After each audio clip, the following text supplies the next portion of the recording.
చాలా కాలంగా నేను ఇంతకుముందు కూడా మనకు లైవ్లో ఒకసారి చెప్పాను. నేను చాలా కాలంగా మైనారిటీస్ మీద, రిలీజియస్ మైనారిటీస్ మీద జరుగుతున్నటువంటి దాడులు రోజు రోజు చూస్తూనే ఉన్నాం. అలాగే క్రిస్టియన్స్ ఇంటలెక్చువల్స్ కూడా, లేకపోతే కొంతమంది ప్రవీణ్ కుమార్ లాంటి వాళ్ళు కూడా, ప్రవీణ్ పగడాల లాంటి వాళ్ళు దాన్ని ఖండిస్తూ మాట్లాడటం కూడా మనం చూస్తూ ఉన్నాం. ది బ్యాక్గ్రౌండ్ ఏంటి అంటే, రిలీజియస్ మైనారిటీస్ని టార్గెట్ చేసి వారి మీద ఏదో ఒక రకమైనటువంటి హింస, పర్సిక్యూషన్ జరుగుతూ ఉంది. దాంట్లో అనుమానించాల్సిన విషయం ఏమీ లేదు. ఎందుకంటే గత సంవత్సరం 2024లో 840 పర్సిక్యూషన్ ఇన్సిడెంట్స్ జరిగినాయి. నిన్న హైదరాబాద్ శివారుల్లో గాస్పెల్ అవుట్రీచ్కి వెళితే వాళ్ళ నానా బూతులు తిట్టి వాళ్ళ మీద దాడి చేసినటువంటి సంఘటన నిన్నటినే ఉంది. అయితే వాళ్ళు ఇంకా పోలీస్ స్టేషన్లో కంప్లైంట్ చేయలేదు.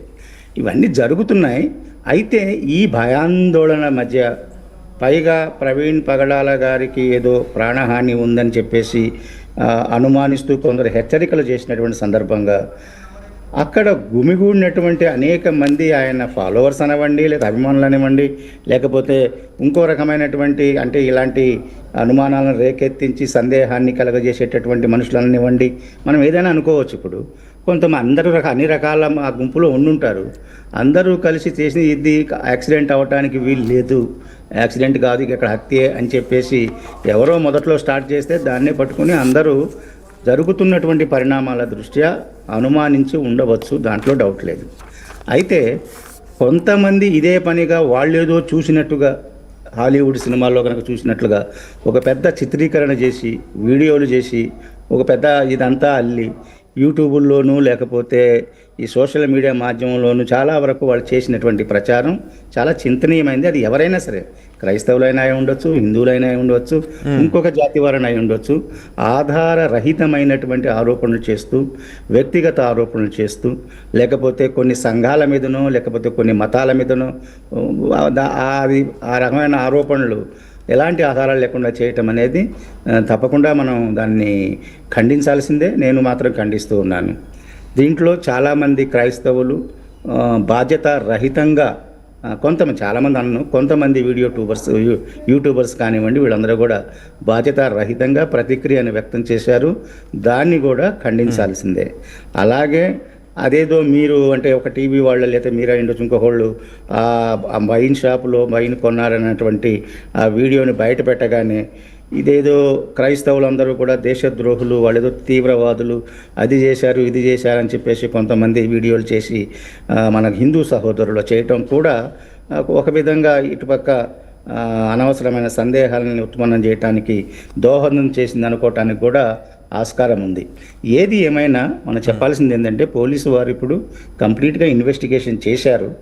దాంట్లో ఇంకా ఏదన్నా మిస్సింగ్ లింక్స్ ఉంటే దాన్ని కూడా కంప్లీట్ చేసి వాళ్ళ యొక్క ఛార్జ్షీట్ కోర్టులో ఫైల్ చేస్తారు.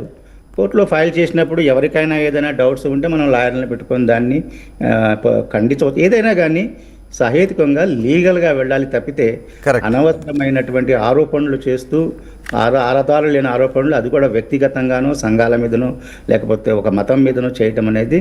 అవును, మీరు మొదటి నుంచి అదే విషయం చెప్తూ ఉన్నారు. అవును, అదే చెప్తూ ఉన్నాను. రెండవది, ఈ కొంతమంది పేర్లు ఇప్పుడు కళ్యాణ్ గారు తీశారు. వాళ్ళు కూడా చేసింది కూడా మేము సమర్థించడం లేదు. అయితే నేను ప్రత్యేకంగా ఈ మీటింగ్లో రాత్రి అనిల్ గారు కూడా నాతో చర్చించినప్పుడు చెప్పాల్సింది ఎందుకంటే, కొన్ని సంఘటనలు ఎందుకో అనుమానాలకు దారి తీసేలాగా మనమే ప్రవర్తిస్తూ ఉన్నాం. ముఖ్యంగా ఈ పోలీసు వారు ఇంత డిలే చేయటానికి వాళ్ళు చెప్పారు. నేను మాట్లాడాను పోలీస్ అధికారులతో కూడా. వాళ్ళు ఏమన్నారంటే, మేము చాలా ఎగ్జామినేషన్స్ క్లియర్గా ఉండటానికి, బియాండ్ డౌట్ చేసుకోవడానికి పంపించాము అని చెప్పారు. అది విషయం నేను చాలామందికి చెప్పాను. ఎందుకంటే పోలీసు వారికి ఇవ్వాల్సిన సమయం ఇవ్వాలి. ఎందుకంటే రెండు వైపుల నుంచి ఆరోపణలు ఉన్నాయి కాబట్టి ఎలాంటి డౌట్ లేకుండా వాళ్ళు ఇన్వెస్టిగేషన్ చేయాలంటే వారికి సమయం ఇవ్వాలి అని. అయితే ఈ మధ్య అజయ్ బాబు గారు తీసుకొచ్చారు. దాంట్లో ఏంటంటే అజయ్ బాబు చేసింది తప్పు కాదు అని ఎవరు అంటలేదు, మేము అంటలేదు. ఆయన చేసింది నేను సమర్థించను. కొంతమంది పెద్దలు, క్రైస్తవ పెద్దలు కూడా ఎవరు కూడా సమర్థించరు దాన్ని. అజయ్ బాబు కానీ ఇంకోళ్ళు కానీ అంటే I'm just taking an example.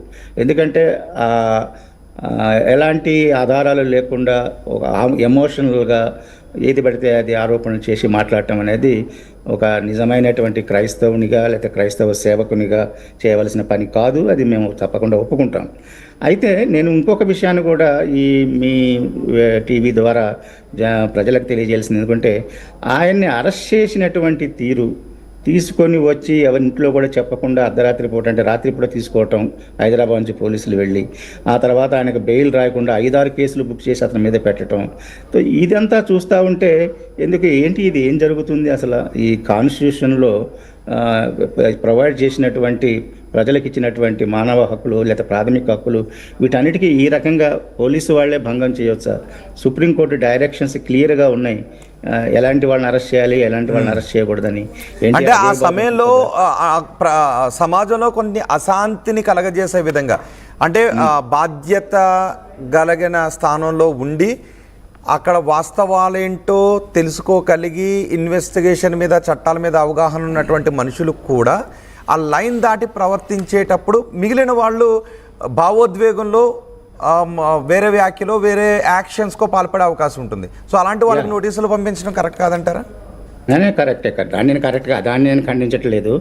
నేను అజయ్ బాబుని అరెస్ట్ చేసినటువంటి అంటే అజయ్ బాబు అరెస్ట్ కారణం ఏంటంటే వేరే మళ్ళీ అజయ్ బాబు అరెస్ట్ కారణం జోసెఫ్ అనే వ్యక్తి, ఆయన క్యాథలిక్ అని చెబుతున్నారు. ఆయన యేసుప్రభు విగ్రహాన్ని మేరీమాత విగ్రహాన్ని పగలగొడతాను అని అన్నాడు కాబట్టి నేను కంప్లైంట్ చేశాను అంటున్నాడు. సో అజయ్ బాబు అరెస్ట్కి ఇన్సిడెంట్కి సంబంధం లేదు. అది కేవలం పైకి కనిపించేదే. ఆయన నన్ను పూర్తి చేయలేదండి. బాబురావు గారు టోటల్ గా 5 కేసెస్ ఉన్నాయి, మొత్తం 6 కేసెస్ ఉన్నాయి.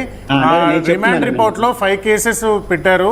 2012 లో ఆయన మీద క్రిమినల్ కేసు ఉంది, 2024 లో ఒకటి ఉంది, 2023 లో 25 అంటే ప్రజెంట్ ఇప్పుడు 3 కేసులు. మొత్తం హ్యాబిచువల్ అఫెండర్. ఇతను సమాజంలో బయట ఉంటే ప్రమాదకరంగా వ్యవహరిస్తున్నాడు కాబట్టి ఇతన్ని కొన్ని రోజులు అరెస్ట్ చేయండి అని పోలీసు వాళ్ళు రాశారు. ఎందుకంటే అతనికి హ్యాబిచువల్ క్రిమినల్. అతను ఇది మొదటిసారి కాదండి ఆ విధంగా మాట్లాడింది. దాదాపు ఒక 100 వీడియోలు ఉన్నాయి.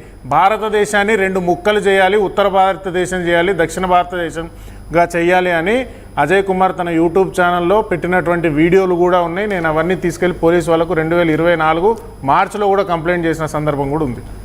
మీకు అతని బ్యాక్గ్రౌండ్ తెలియదు, అది కరెక్టా కాదా అని మనం ఇక్కడ విశ్లేషణ చేయలేము. ఐ థింక్ కళ్యాణ్ గారు అయినా మాట్లాడుతుంది. అవునండి. ఓకే కళ్యాణ్ గారు, నేను చెప్పేది ఏంటంటే మీరు చెప్పిన అన్నీ కూడా కరెక్టే, నేను కాదంటలేదు. దాని మీద ఆయన మీద కేసులు ఉండవచ్చు, ఆయన మాట్లాడి ఉండవచ్చు, కేసులు రిజిస్ట్రేషన్ చేసి ఉండవచ్చు. కానీ అరెస్ట్ చేయడానికి క్లియర్ కట్గా సుప్రీంకోర్టు డైరెక్షన్స్ ఉన్నాయి. ఆ డైరెక్షన్స్ ప్రకారం ఏంటంటే ఆయన అరెస్ట్ చేయడం తప్పంట్లా, నేను అరెస్ట్ చేసేటటువంటి విధానం తప్పు. సుప్రీంకోర్టు డైరెక్షన్స్ ప్రకారమే అతన్ని జైల్లో పెట్టారండి. ఒక్కటే క్రైమ్లో 10 సార్లు క్రైమ్ చేస్తే, అదే విషయం మీద 10 సార్లు తప్పుగా పనిచేస్తే అతన్ని జైల్లో పెట్టడానికి జడ్జికి కానీ పోలీసులకు కానీ అధికారాలు ఉంటాయండి. నేను చెప్పే పాయింట్ మీరు అర్థం చేసుకోవట్లేదు. ఎందుకంటే నేను చెప్పేది I'm talking about legal matters. Okay, నేను చెప్పేది సుప్రీంకోర్టు డైరెక్షన్స్ ఏంటంటే any punishment with minimum of 7 years imprisonment కంటే కూడా తక్కువ పనిష్మెంట్, మ్యాక్సిమం పనిష్మెంట్ ప్రిస్క్రైబ్ చేసి ఉంటే దానికి